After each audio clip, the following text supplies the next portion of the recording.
aim of the Touch and Rice podcast is to spread fun in the touch football community. We talk a little bit of touch footy chat, but mostly play games and throw some banter. Hosts Cess and Kimmy would like to pay respects to the traditional owners of the land on which we meet. My name is Jorgie Skiing, and I would like to acknowledge the traditional owners of the land on which we meet here today. Today we're meeting in Meanjin, and those traditional owners are the Yagara and Turrbal people. And I'd also like to pay my respects to their elders, past, present and emerging, and acknowledge my people, the Gubbi Gubbi people. Extend that acknowledgement to all Aboriginal and Torres Strait Islander people listening in today. Mabu, hi Kimmy and Shanks. Hello. And, okay, nice one. And fitting, nice welcome to Chris, all the way from England, Nottingham, England. Hi. Thank you for joining us, Chris. We'll jump straight into your brag sheet. Very excited to have you here we'll get into what capacity you're joining us in, but also a good, opportunity to review Touch World Cup from someone on the ground over there. So jump straight into your brag sheet that your experience with Touch. So you founded Touch Nottingham in 2024 with Perfect Motion, now Nottingham Touch Leagues. You founded Nottingham Touch in 2011. Played for England, so a touch player in your own right as well, in England 35s, in Bristol Euros 2010, which I believe you won a silver medal, and Edinburgh Touch World Cup in 2011, also for the men's 35s for England, and won a bronze medal there.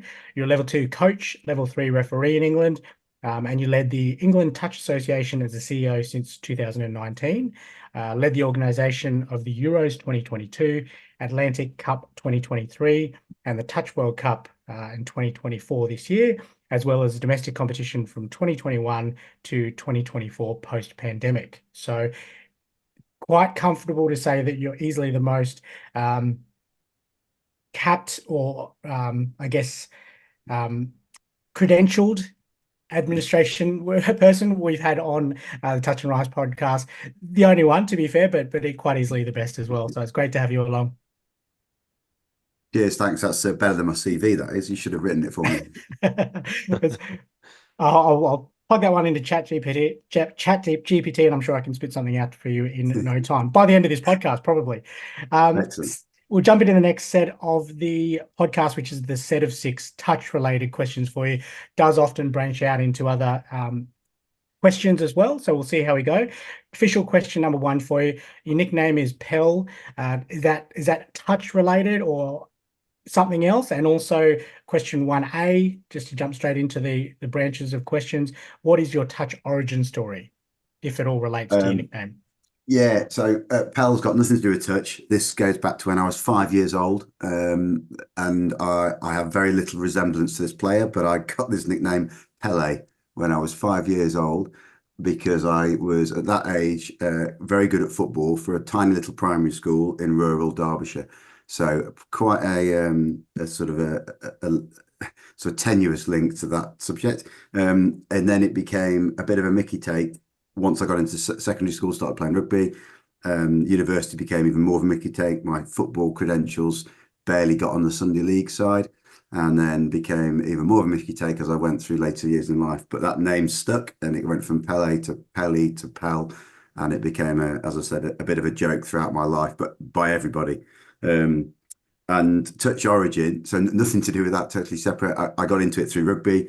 It was actually through our league. So we set up leagues in 2004 in Nottingham because we thought over here we have like a power league football, 5-a-side football leagues. That's what's predominantly the social sporting environment for blokes.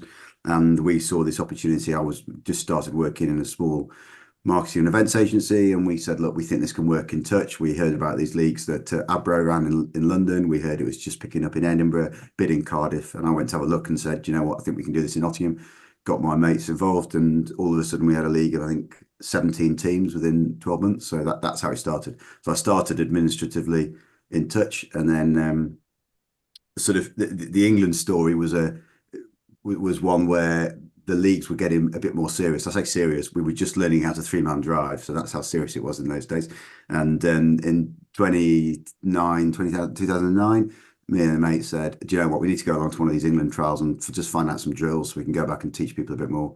And we got selected, and didn't intend on playing, didn't intend on going down the pathway. scraped into the men's 35 because I think we were numbers 15 and 16 on the trials, and then sort of got involved that way. So that was sort of more of my playing journey. Excellent. Really great to hear that journey as well, because obviously it's blossomed from there, English touch, on the back of success of this year's Touch World Cup, which we can certainly touch on in a moment. Question number 2 for you: what would you say is the best thing about touch? Oh, good question. Good question. I think it's difficult to put that into one thing. I think I would say it's this sort of inclusive ease of access, and I think that's very broad in that I've said that, because I think it is really easy to go and throw a ball around in a park and have a game. At the grassroots level, and in this country, it is the closest thing to football, but better than football because it's mixed gender on the field at the same time. Whereas you can't do that with rugby union, can't do that with rugby league, can't do it with most other sports. You can only really, we call it a touch ball and jumpers for corner flags as opposed to goalposts. That's what we call it. And my vision for the sport in this country was anybody can go and play it in a park or a playground or a sports hall or anywhere at any point. And I guess that's almost the Southern Hemisphere type model for the sport, that at the grassroots, it's a game that anyone can play.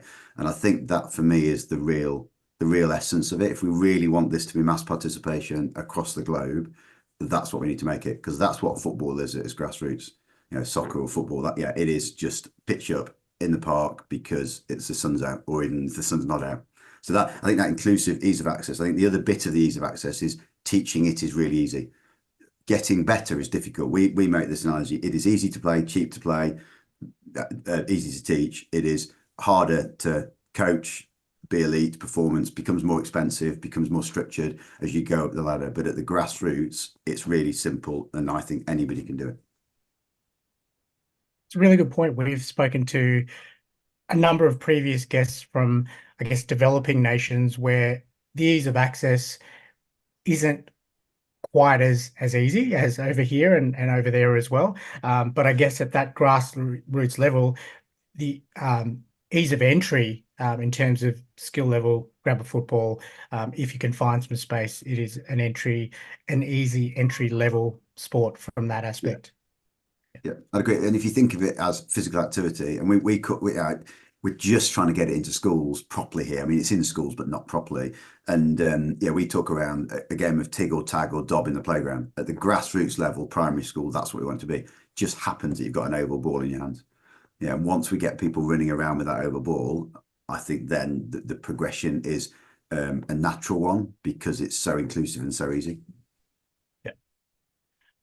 It probably leads into my last question, so I'll move on from that and get back onto the development in a moment. Question 3 for you: what is your best touch memory? Oh, do I have to choose one? You can choose a couple. We'll give you 2. You'll give me 2. Well, I'll choose 2. I'll choose one personally, going back to Edinburgh, and my real first recollection of the experience of being around this environment as, at that point thought myself as maybe performance. I say performance in inverted commas because the family would laugh at me now, as they've all surpassed me in their credentials. But being in that, and I remember the opening ceremony in Edinburgh, walking through Edinburgh, and I just my memories are always clouded quite often. I forget things quite easily, as again they'll tell you, but I remember that. So from a personal perspective, that will always stick with me, of the opening ceremony in Edinburgh, and feeling like, for the once I need in my lifetime, a slightly elite athlete. But the best memory is the World Cup, and I think from both a professional and a personal perspective, having all 3 of our children involved in the same squad, albeit 2 playing, the girls both playing, and Ollie being analyst for that Women's Open team, seeing them, I think, overachieve probably. I think bronze was what they set out to get, but actually getting it, I think, was probably maybe a slight overachievement. They would say differently, but I think that was phenomenal. But package that with the overall event, for me, that World Cup will never be forgotten. It was tremendous, and I think my only slight regret is maybe not pausing for thought. I was running around every moment of every day pretty much, and actually would have loved to have paused for thought and just reflected a little bit more on what was being achieved, because it was a phenomenal team, and I know we'll come on to that, but that probably will be my my lasting memory of certainly the last 5 years of touch, and probably the last 15 to 20 years. Almost shooting back to the last question as well. You mentioned your family and their involvement in the sport. That's probably something else that we haven't really spoken about on the podcast either, is that ability with touch to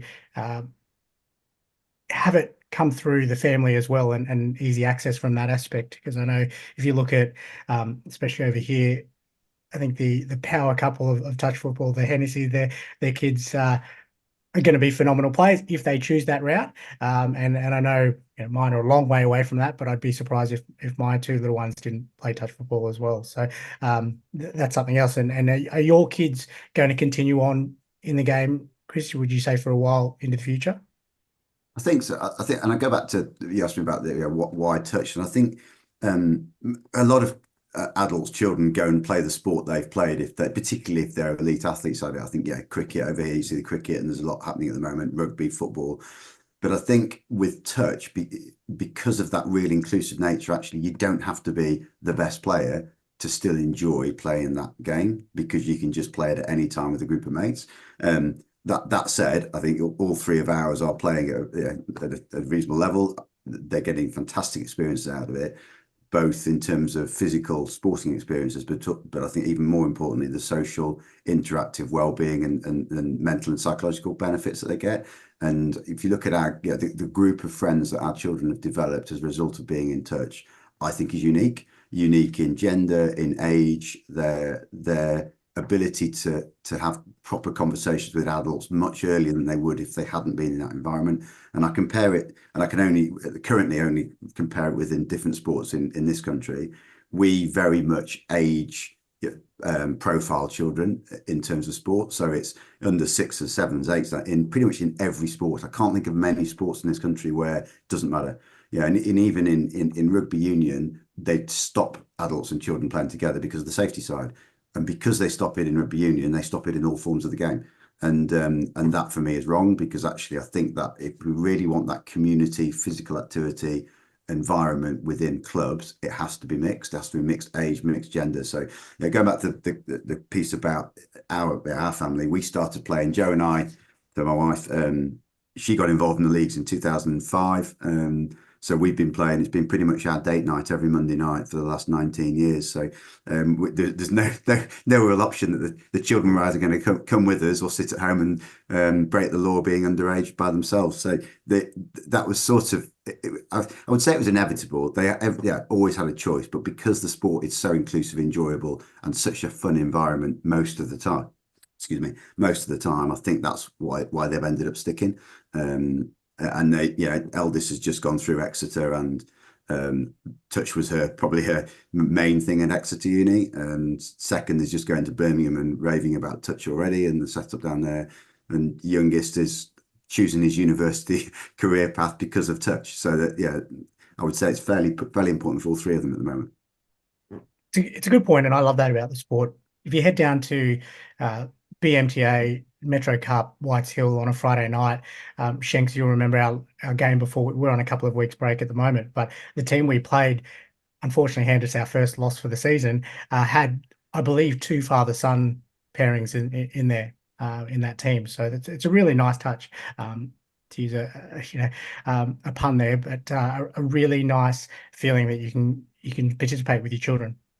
And I think, there's not many sports where we've had 3 families as families make a team and playing one of our development competitions. When the children were probably 8 and 9, up to some of us adults at that age, we were approaching our 50s. Now it'd be slightly differently, but 3 families of children aged between 9 and 15 and adults in their 40s.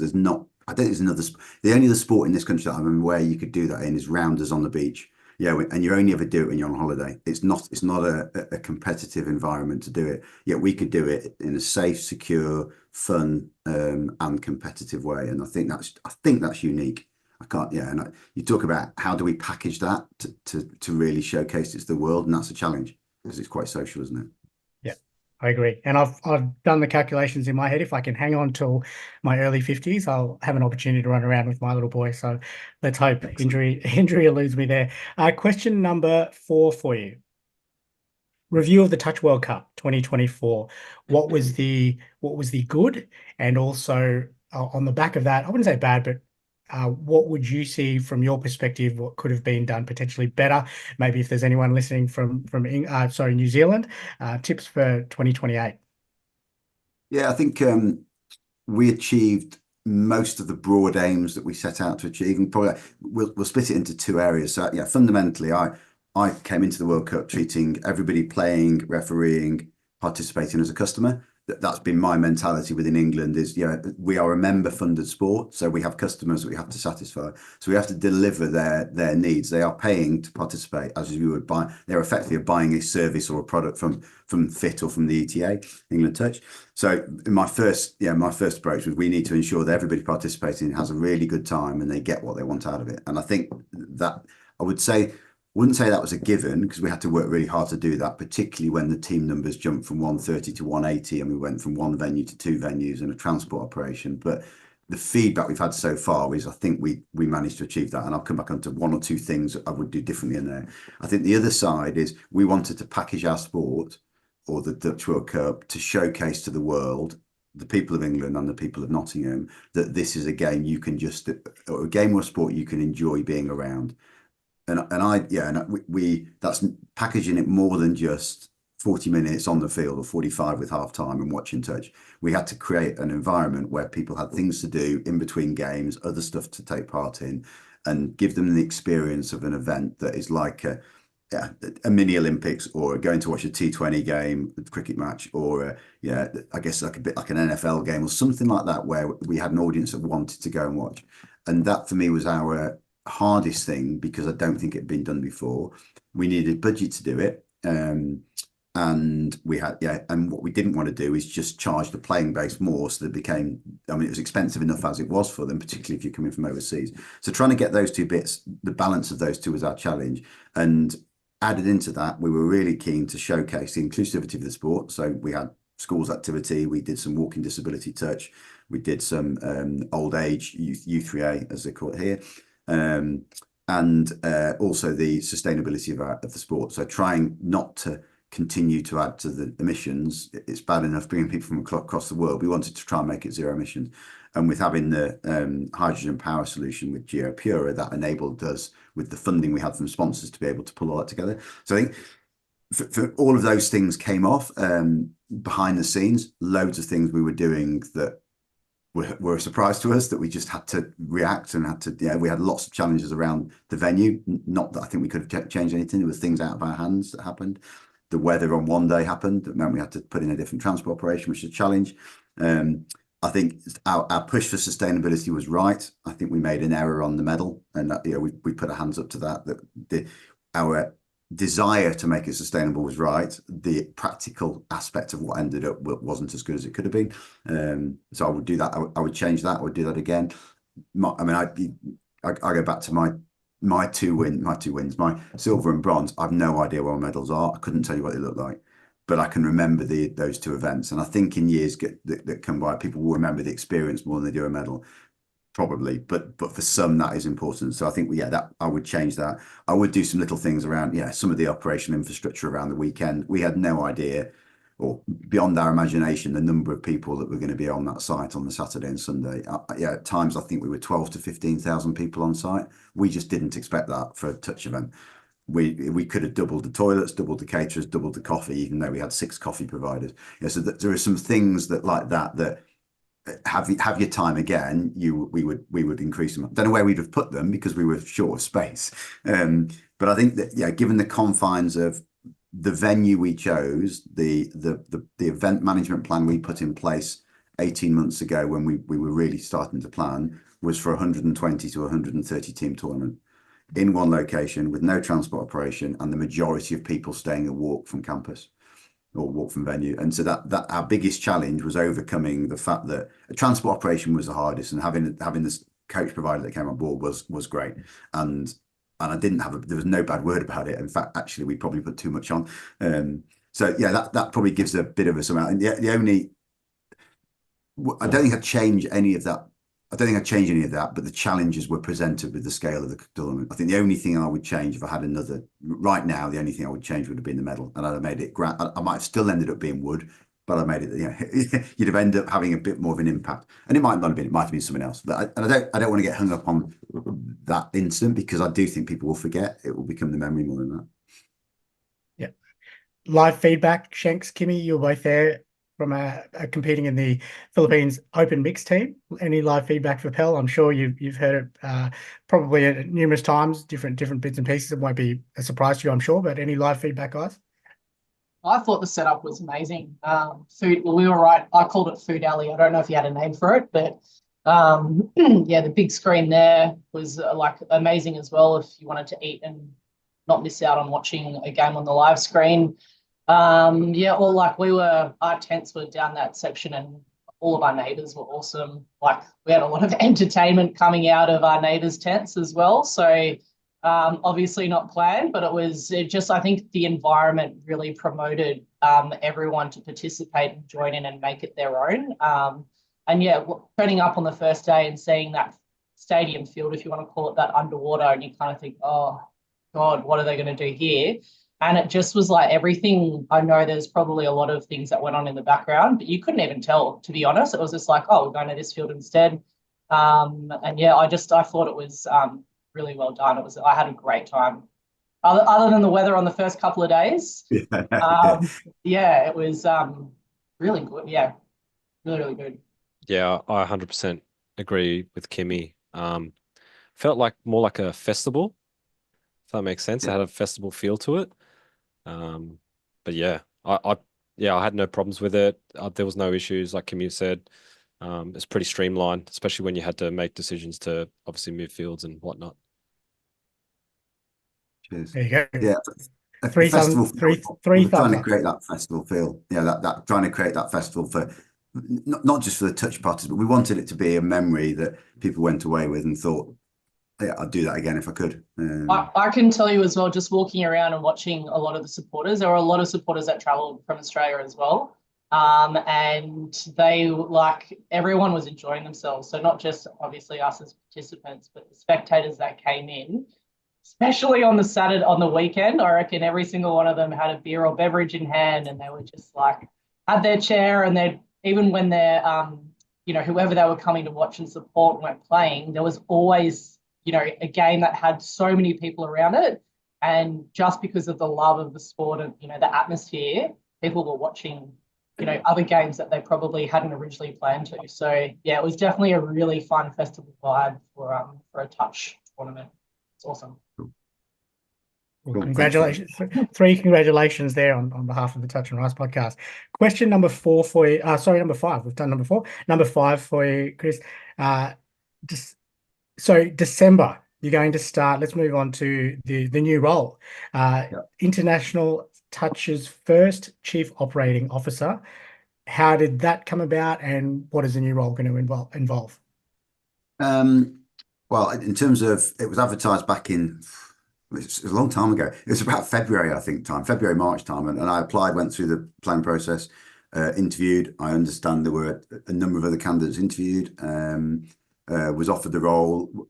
And this was all a fairly busy time of final planning for World Cup. So, and I was always conscious of not wanting to deflect what for me was the most important thing for me and also for England. And I thought that the world of touch at the time. So yeah, we sort of agreed to just put it on the back burner until after World Cup and then come back to some of the finer detail.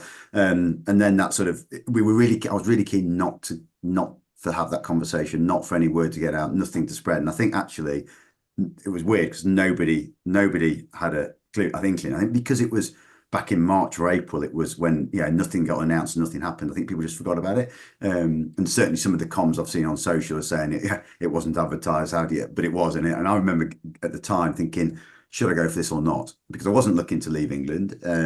I still now think there's some unfinished business in England, but the time felt right for me for the next challenge. And certainly when, I don't know, we'll come on to what's bigger than organising that World Cup for 187 teams is probably being involved in the next World Cup and then subject to where we get to in 2032. Yeah, they're the sort of the long-term aspirations. So I think that was sort of how it came about. We've then, I think, probably not accelerated, but obviously got announced last week, wasn't it? Only last week. I've agreed. It was always important for me to agree with FIT and with ETA, England Touch, that I wanted a transitional period. I've put my whole life into England Touch for the last 5 years, pretty much. I no regrets. I've enjoyed every minute, almost every minute. But I don't want to feel as though it's going to be hard letting go, really hard letting go for something that I feel we've got in a really good space. And I want to ensure not that I can determine or direct what's going to happen after me, but ensure that whatever needs to happen beforehand, I can put those in place and provide that transition and that handover to whoever's coming on board next. So that was important. So yeah, so we've agreed a period where, you know, I've already got an international touch email address. The inbox is already filling up. I'm already starting bits of work for FIT, albeit it's 2 months today till I start. But conversely, when I do start, if there's some stuff needed to help with England over the period of transition beyond when I start with FIT, then that's the pro quo with it. So and I think that works. I think that will work for both bodies. But yeah, I'm genuinely excited. Opportunity is great, but it is like going back 5 years to when I started at England and starting from scratch, because there's nobody else at FIT employed. So yeah, exciting. Well, congratulations again. At risk of turning it into congratulations-a-thon, congratulations from the Touch and Rise podcast on that role. Very, very exciting. And congratulations also on the work that you've done with England Touch. I'm sure you'll hear that a number of times since announcement and also until you officially start your role with FIT, which leads nicely into actually question 6. You touched on what it looks like for you potentially in the new role and what that might lead into the next World Cup and potentially beyond that. But the last question for you in our set of 6, England Touch 5 years ago, from when you officially, I guess, took over the reins to now and then to the future. Give us a summary there of that progression. So I think, yeah, I came in, my employment actually started a week before the pandemic. So whilst I came on board as chief exec in August 2019, I actually didn't get employed until something like the 6th of March 2020. It was about 2 days too late to be furloughed, something like that. I can't remember the exact date, but it was just too late to be furloughed because I hadn't had any PAYE processed and early enough for me not cascaded, I guess, off. So that first bit was very much a bit of review, evaluate, have a look. In a way, the pandemic for me helped, I think, me and England Touch think about what we needed to do. The converse to that was we lost all of our reserves. We had some support from Sport England during that period, which was brilliant, but we used all our reserves, and we took the decision to use all our reserves to try and get through that pandemic and still be here, because we felt the product was going to be in a really good place coming out of it. And we did. And Touch and England Touch recovered very, very quickly. That's taken a bit of time financially to kick in, and only this last year will that truly kick in. But it was, yeah, I guess almost going backwards to go forward, I think the organisation needed to do, and certainly others around the organisation would support that. But I think the nature of England Touch, and probably the nature, I think, of most of the touch bodies around the world, the sport has got so much love and goodwill from the community. It only works because so many people put their hands up and do it because they want to be a part of it, as opposed to being paid, employed, or whatever the reason might motivate them. And yeah, we are actually like any other touch nation. The volunteers that have come out of the woodwork and have put their hand up to help. I think we're at 150 odd just for England. That's not across the sport. That's just England volunteers. That's phenomenal. And I don't know any other sporting body that has 150 people who put their hand up and work for the governing body. Absolutely, they do within clubs and local setups and things, but 150 centrally is really, really good. So I think for us, where we are now, we've ridden the storm in terms of the pandemic and trying to re-establish the financial reserves. We're starting to get back to where we need to. We've got a good place of stability. We've built our audiences. We've got a fantastic group of volunteers and workforce. I think it's now about how do we maximise the growth and development of the game in England on the back of hosting the World Cup, and how do we continue to deliver high quality products and services for our customers, our membership, to ensure that they continue to grow and want to engage with us. And those two things are where the sport is at. That's a good place to be. yeah, but we shouldn't be complacent in any way. And there's still a huge opportunity for the sport in this country.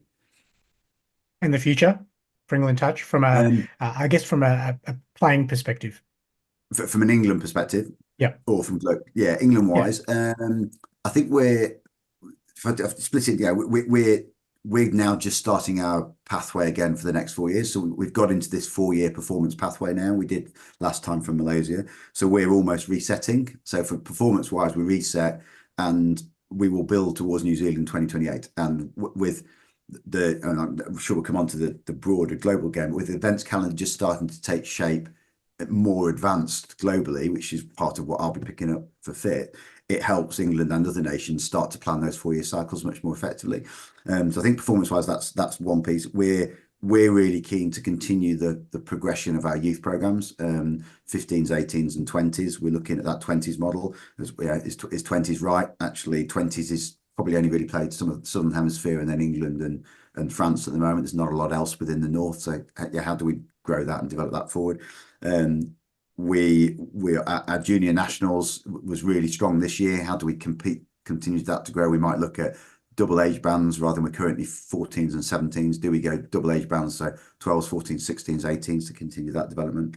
So I think all of that performance bit is not more of the same, but we're evaluating, coming up for air, continuing to take it forward. I think that going back to the big focus for England going forward is about growth and development of the sport. We look at four areas where people play: clubs, leagues, universities, and schools. That's where most people are finding out, engaging with us in the sport. And actually, clubs are pretty good. How can we support and grow and develop them? Leagues are pretty good. Again, how can we support and grow and develop? And where can we set up new leagues with partners? Universities growing at a rate of knots. We almost need more space, more people just to keep up with the university program. And schools is the big one. And the education system is a bit more fragmented in this country now. It used to be through local authorities. It's now education trusts and academy trusts. And so you've got many more people to talk to. But fundamentally, touch fits both primary and secondary education. And we need a coordinated approach to ensure that in 20 years' time, every primary school child has the opportunity to play touch if they want to. And every primary school teacher has the means to be able to not coach them, but be able to teach.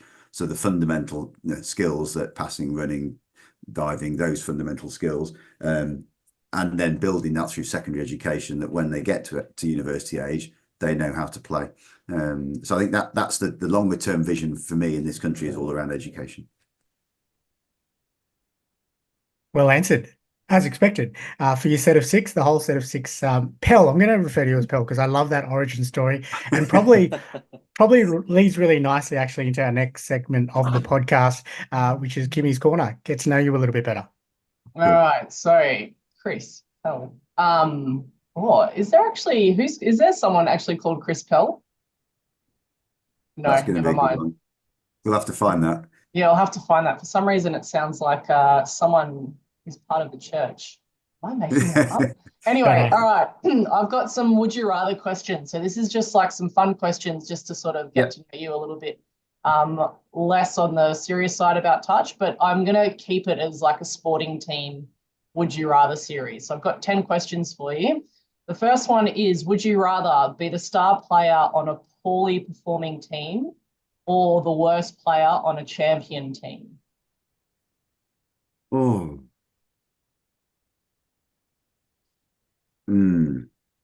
It would good question. It would depend on my role in that team. I'm all about the team. So I'd probably say if the team can perform and I'm the worst player, it doesn't matter. We've performed. I 100% agree. For me, I think if you're player number 16 coming into a champion team, I think there's so much opportunity to learn and grow, and obviously celebrate wins on and off the field. A poorly performing team, I've been part of those. Yeah. They're hard work. Anyway, all right. Next question. My children would tell you that I'm that already. Anyway, so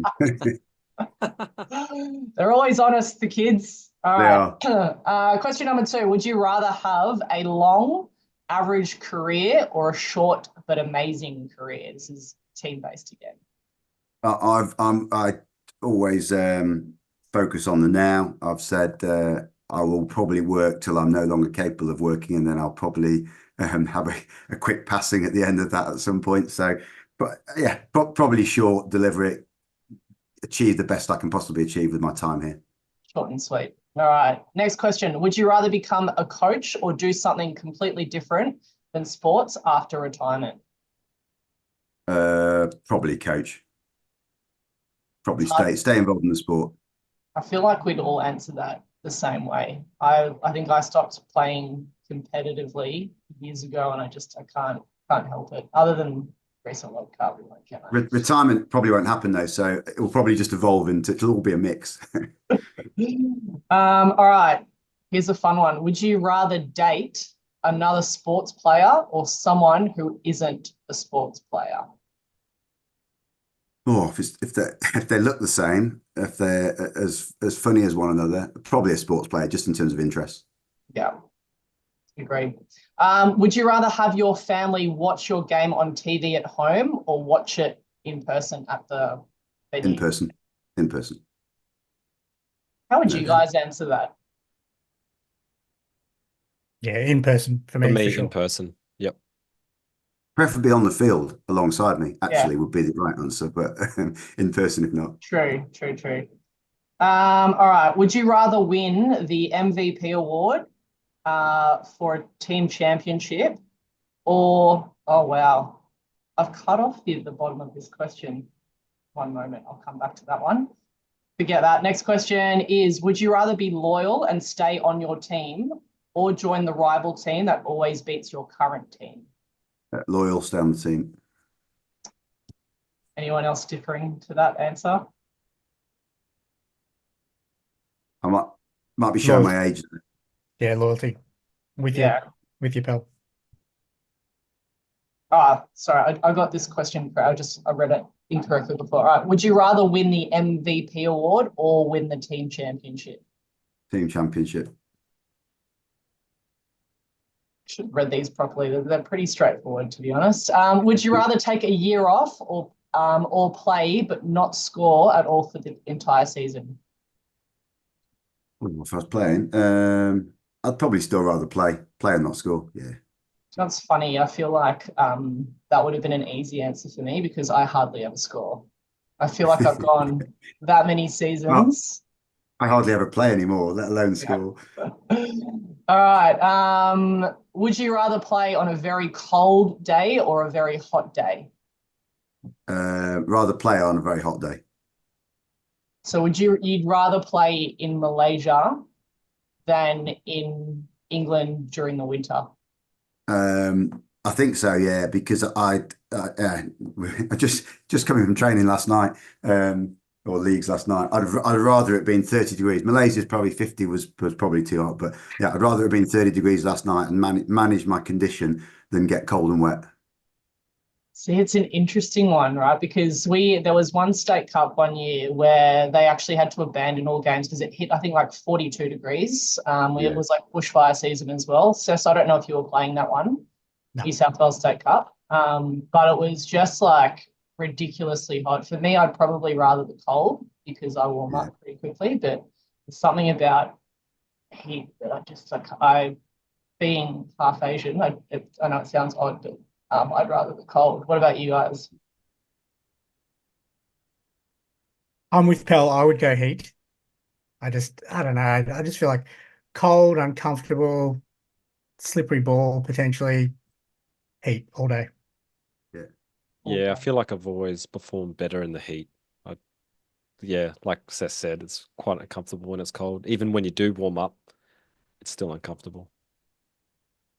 All right, moving on. Yeah. Last question for you. We played before we move on from that one. Shanks, you and I played, I think it was 3 weeks ago, maybe now, just at Whites Hill Metro Cup, and it was unseasonably cold. And I mean, Pell, it was probably a normal English night for you, but I just didn't enjoy the warm up. I didn't enjoy the game.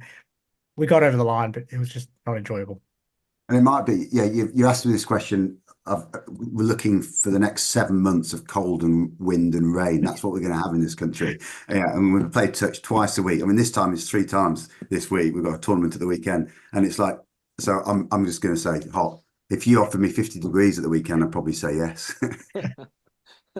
I remember there was one junior regionals tournament in New South Wales, and it went to I want to say it was either Mudgee or Orange. I can't remember, but I remember watching the highlights, and it started snowing whilst these kids were playing.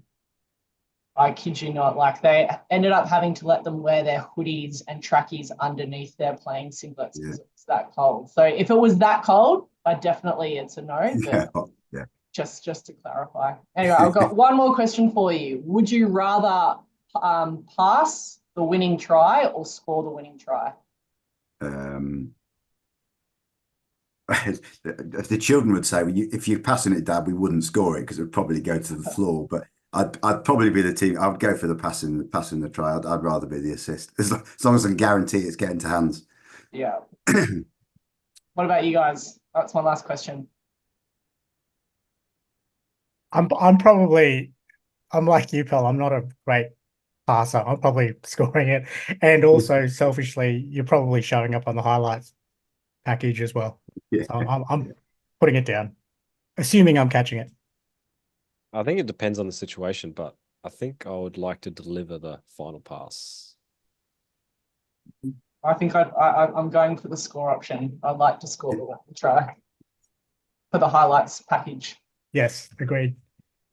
Well done, Kimmy. Well done, Pel. You passed. I'm going to ask all three of my children that last question later on and see what they all say and see how they react. Report back. I'll I will you. do. And anyone else for that matter, jump on the socials post and let us know whether you would prefer to throw the final pass or score the winning try to win the World Cup. Let's put it that way. Well done, Pel. You've passed with flying colours, the set of 6, and also Kimmy's Corner. Now we jump into the really fun part of the podcast, our games. And if you're not aware, or if there's new listeners to the podcast, a couple of games will get you to play against Kimmy or myself, and I'll get to that in a moment, how that came about. But the loser of this, and we'll need you to play as hard as you can, Pel, because the loser at the end of the season has to go skydiving. Brilliant. Current score check, Shanks. You are both tied 8-all. We are. And today, Pel, you will be playing against Kimmy, and how that came about. Unbeknownst to you, I sent you through a couple of options: Yorkshire pudding, or a beef Wellington, and you chose the. Me? Yes.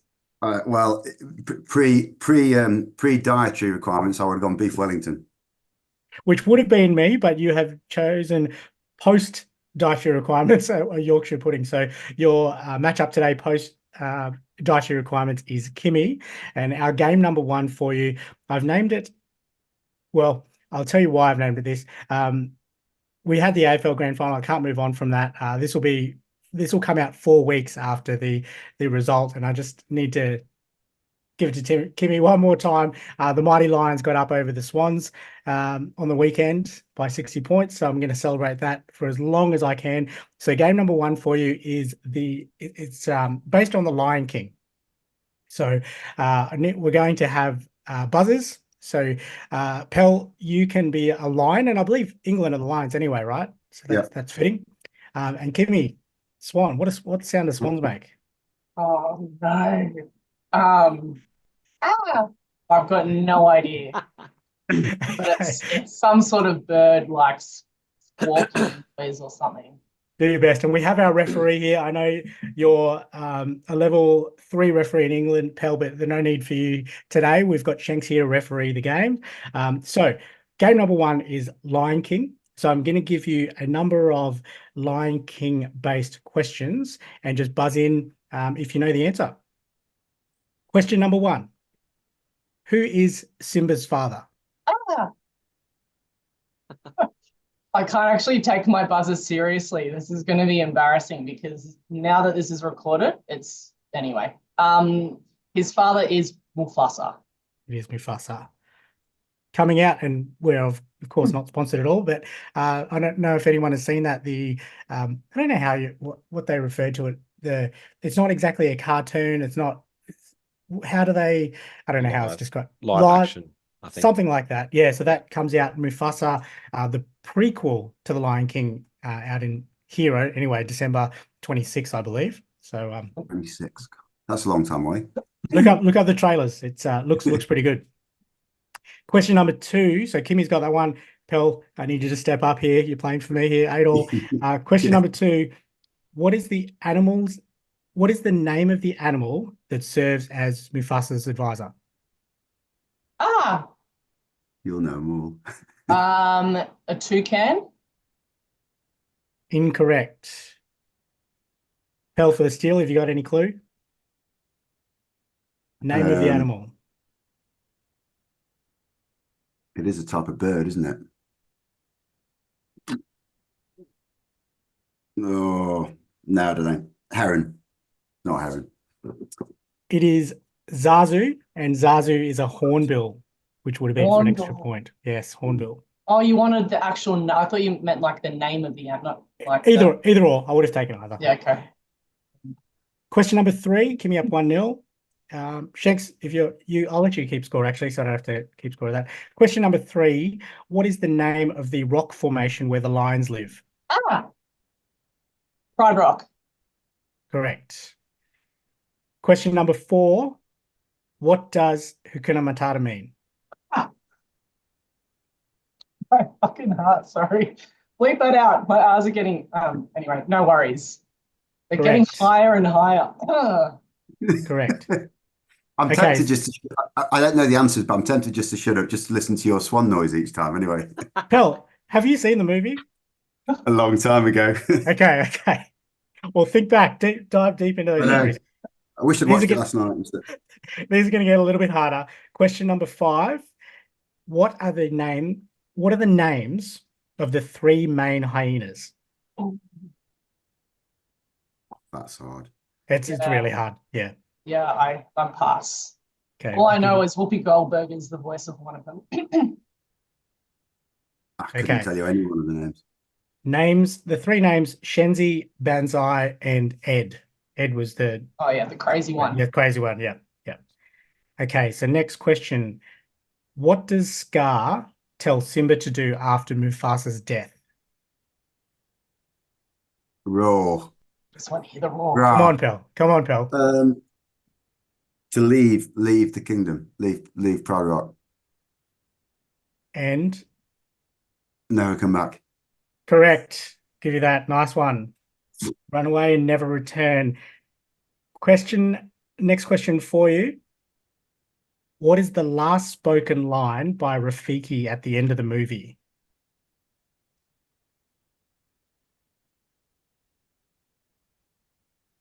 Oh. You'll know it when I tell you, I'm sure. No. No good? I'm trying to picture the end of the movie. So Rafiki the monkey. It's when he blesses the new pub on Simba's return. The circle of life. No good? Hey. No. His last spoken line was, "It is time," when Simba returns. It is time. Okay, last question for you. Timmy, what score update? 3-1 to Kimmy.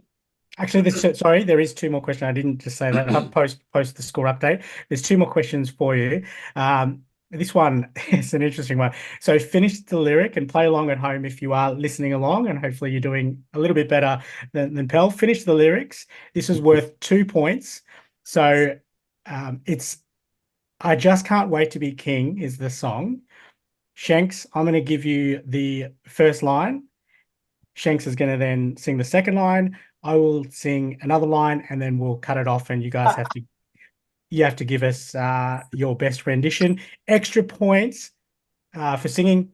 Shanks, you can decide if they do qualify for the extra points. So here we go. I'm gonna be the mighty king, so enemies beware. Well, I've never seen a king of beasts with quite so little hair. I'm gonna be the main event like no king was before. Yeah. Kimmy. I'm touching up, I'm looking down, I'm working on my roar. Well, Shanks, you're the referee. I'll let you decide on here. I'm brushing up on looking down. I'm working on my roar. Did I say touching? Said touching. Close. Close, but no Pretty cigar. close. Yeah. Yeah, it's pretty close. No cigar. He's Oh. still up 3-1. Given the sport reference, I'd have given him that. Dropping in touch into any song, he should have got a bonus point, surely. Last question for you. Okay, so I need you to give me the answer to this. I'm going to give you the name of the song, and then I need you to give me the first. I'll give you the first line, and then you have to sing the next few lines, or as many as you can. First one in, Shanks extra points for singing attempts. Here we go. Hakuna Matata. What a wonderful phrase. Kimmy. Hakuna Matata. Ain't no passing craze. It means no worries for the rest of your days. Sing it, Pel. It's our problem-free philosophy. Hakuna Hakuna Matata. Matata. Yeah, well done. That's Well the last bit. I could Nice, told you Kimmy. Hakuna Matata. That's about it. done. Well done, Kimmy. Shanks, pretty comfortable win for Kimmy there. Game number 1. It was indeed 5-1. So I give her the bonus Oh. point for the singing. Well done, Kimmy. Game number 2, Pel. Time to redeem yourself here. I'm going to give you, so same buzzers. This game is called Which Animal? So play along again if you're listening in at home. Of course, we're going. Your options are lion, swan, or panther. Panther, given that it's the Panthers v Storm NRL grand final this weekend. I couldn't really pick a storm. I couldn't find any fun facts on a storm. So we're going lion, swan, or panther. Buzzer is still a swan or a lion for each of you. Question number 1. This animal is monogamous, mostly. And I will add, if you are incorrect, person gets to steal. Rah. Kimmy, I think. Shanks? It was got Kimmy, interest? yes. Yes. I'm going to go with the swan. Correct. The swan often has lifelong bonds, though some do divorce if nesting fails. Kimmy up 1-0. Question number 2. This animal will often form a nursery with other mothers. Rah. Pel. Lion. Correct. On the board. Nice one. Question number 3. Which animal's baby is called a cygnet? Rah. Kimmy. Swan. Correct. Question number 4. This animal has the most versatile diet of the 3, depending what's available. Rah. Pel. Panther. Correct. Well done. The panther will eat anything from deer to fish and sometimes fruits as well. Question number 5. This animal has the longest lifespan of the 3.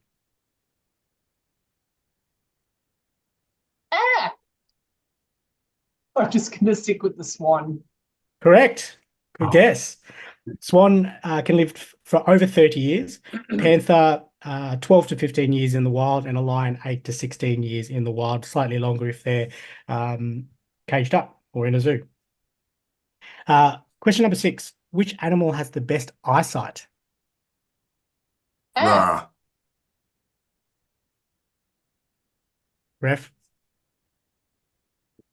I'm going to go with Pell on that one. Damn. We should got Kimmy. I'll go for Panther. Correct. Well done. None of you have got anything wrong yet. Panther has exceptional night vision, and the lion does also have very good vision, but the panther is slightly ahead, I believe, with 6 times that of human beings. Question number 7. Which animal has the best hearing? Rah. Pel. Lion. No. Best hearing. Panther. Kimmy. Correct. Panthers have especially high frequency sounds, which assist them with hunting. Question number 8. This animal's babies have a range of vocalization, including a contact call when separated from its mother. Eh. Lion. Correct. Couple more questions. Shanks, score update. It is 5-3 to Kim. Ooh, okay. Question number 9. Relative to body mass, which has the largest heart? Rah, Oh, lion. incorrect. Let's go with the swan. That's correct. The swan has done you well. Unlike the weekend, the swan is coming through for you, Kimmy. 1% of its body mass, the swan's heart. The lion and panther, of course, have large hearts, but don't have the body to mass ratio with their hearts. There you go. Question number 10. This is an interesting one. Mating duration. Which animal has the longest mating duration, that is? I'm just gonna stick with the swan. It's correct. The swan's mating session will last for anywhere between several minutes to half an hour, a marathon, depending on the species. A lion will go anywhere from 20 to 30 seconds, and a panther anywhere from 15 to 30 seconds. Where was that performance on the weekend? Yeah. Question. I do have one more question for you. I don't think we'll need it, but we'll answer it. I'll ask it anyway. Which animal would make the best touch football player? Subjectively, this is ChatGPT's answer. Oh, you asked ChatGPT. Eh. Rah. Okay, we'll give you. We'll see if you agree. I will say just because it's ChatGPT, it'll be the panther. I always go panther as well. Yeah. Reasoning for both of you. I'd say probably because of their speed, their sight and hearing is superior Yeah. to the Yeah, lion. sensors and speed. Yeah. And pretty much that. Panthers would likely excel in playing touch football due to agility, speed, and ability to execute precise movements. Congratulations, Kimmy. Thank you for Well done, Kimmy. going hard, pal. Unfortunately, you didn't come up with the chocolates there. So Kimmy's up, I believe, now, Shanks. Couple of points. Yes, she is. 10-8. Luckily, it's a long season, first to 100, I believe. That's it for the games. Thanks very much for getting involved with that, Pell. Few more questions for you. You can rest for a moment because I'm going to throw over to Shanks for Shanks's shout outs. Yep. For the shout out, since Cess and Kimmy only recorded an episode a few days ago, there wasn't a chance for anyone to post on social media. So just a reminder for everyone to leave their comments on our socials for a shout out in the next episode. If you like this episode with Chris, aka Pell, please share it with your family, friends, and Touch community. And don't forget to rate and view our podcast on your favorite platform. And 5 stars too, if you really like it. And jump on and comment there because I'd really love to hear the pass or try touchdown answers from people and reasonings behind it. Yep. Thanks, Shanks. No worries. Previous guest question, Shanks. You've got one there? Yes. So previous guest question from Jeff in Touch Malaysia.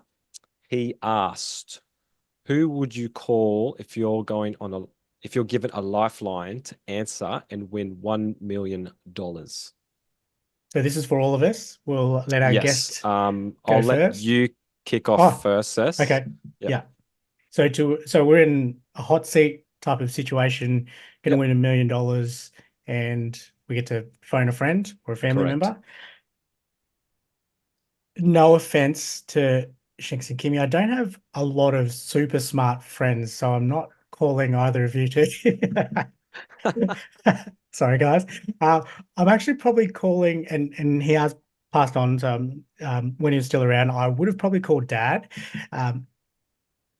Not to say that with any conviction that he would get it right, but I just remember as a kid when we were doing crosswords. Kids these days probably don't know what they are, but quizzes or whatever. He would always give an answer with quite stern conviction. And when he was wrong, would look quite surprised, and we'd have to sort of double check and triple fact check him. So I'd probably call Dad and just hope for the best that it's in his wheelhouse. Shanks, what about you? Throw back to you. I'm gonna think about this one. I think I would call. I'm gonna say my brother-in-law, just because he's a pilot by trade and a fireman, and I feel like when he was doing a lot of flying, he was quite well traveled. So I feel like he would know a lot, if that makes sense. Yeah. Depends on the question too, right? So, but if we didn't know the question, yeah, I would give my brother-in-law a call. Hell, who are you calling? It's good. That last bit just made me think. I'm going to say, I'll pick between two, and I'll decide in a minute. First person that came to mind was the guy that founded Not In Touch With Me, a guy called Toby Reed, who's very clever, intellectual bloke, works at a company called BioCity.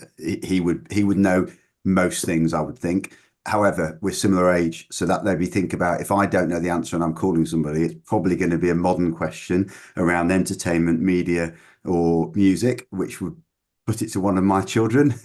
So I'd go for one of the girls, Emily or Phoebe. Ollie will be offended, but it would have to be Emily or Phoebe. I would call one of those two because they're more likely to know it. And just going back to Lion King, if either of those two had been on it, they'd have smashed you. Damn it, I should have got someone to sit in for you. Pell, I'm going to really put you under the hot seat here. Which daughter are you choosing? I'll go for Phoebe because she's the middle child, and so she never gets picked for anything. Okay, good reasoning. Fair enough. Good answer. Well done. Kimmy. You actually made a really valid point there. I think if it was a trivia-based thing and I didn't know it, I'm pretty good with like current stuff, music, movies, all that type of jazz. But if it was like history, geography, like anything from a long, long time ago, I would really struggle. And there's two people that come to mind. One is a family friend of my sister's. We were at a pub one night and there was just like random trivia up on the television, and he literally answered it straight away. And I was like, how do you maintain all this information? His name's Jer, so I'm sure he'll love me saying him. But there's also a group of friends that I do trivia. So I've got dinner and trivia tonight, and my one of my best mates from uni, her partner knows the answer to almost every question where I'm like, who is that person? Or what event was that? Or I've never heard of that before. And he's just like, oh, bang, bang, bang. And I'm like, oh. So it'd be one of those two. But if it was a touch related thing, I was going to ask that. Good point. I'm going to call Tony Trad. Yes. Okay. So you've given the answer, because I was going to twist it, Kimmy, for all of us as well. If you have to call someone and it's a technical touch question, I don't know how that would be formulated into $1 million question, but if it was a technical touch football question, who are you calling? Kimmy has said Tony Trad. Pell, who are you calling? If that changes your answer at all. Yeah, Phoebe should argue. She'll argue that it wouldn't change my answer. But I'd have to call our men's open captain Dom Tripp. I'd have to call up Dom to give me a technical answer to a question. Shanks? I think I'm gonna go with our teammate Cess, Paddy Horgan. I feel like he knows a lot in the touch world. Yeah, he actually came to mind when I was thinking of how to twist that. So, Paddy Horgan, you've got Shanks and I calling on you if it's a touch-related question to win $1 million. Really good question. So thanks, Jeff, for sending that one through. Last couple of questions for you, Pell. Food-based question first, and given your from ETA, and I know where you're moving on to bigger and better things. But being that you're based in England, perfect question for you and to all of us as well. What's your go-to pub meal? Hard to beat fish and chips for me. Decent battered fish and chips with peas, not mushy. With peas? Garden peas. Okay. Garden peas. We don't have that option over here. I don't believe, or I haven't been to a pub that gives you that option. Good answer. Shanks. Is pub meal, did you say? Yes, go-to pub meal. I'm gonna go steak and mashed potato. Medium? Yes, medium. Kimmy? Chicken schnitzel, mushroom sauce, without a doubt.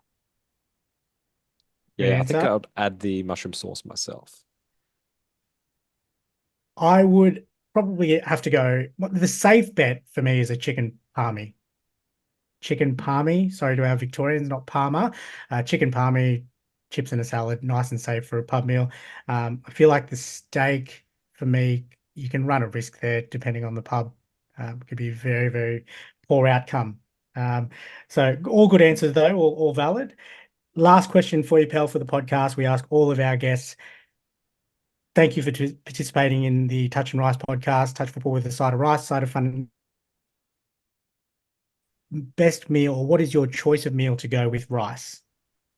My choice to go with rice. Your fave A dish.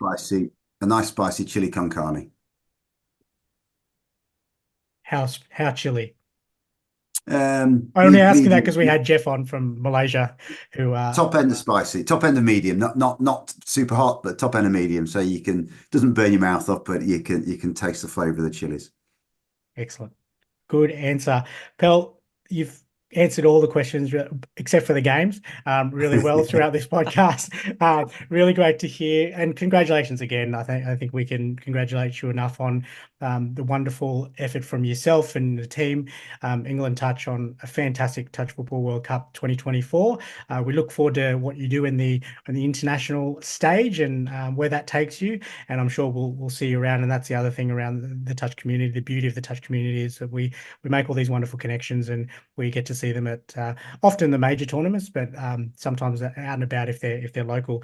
So it's a wonderful Touch community. Thank you very much for joining us on the podcast and sharing what you're doing, your knowledge, and partaking in the fun and games. Thank you all. Appreciate it. I'm going to go home and practice my revision of movies and Family Lion King to learn. Watch it this weekend.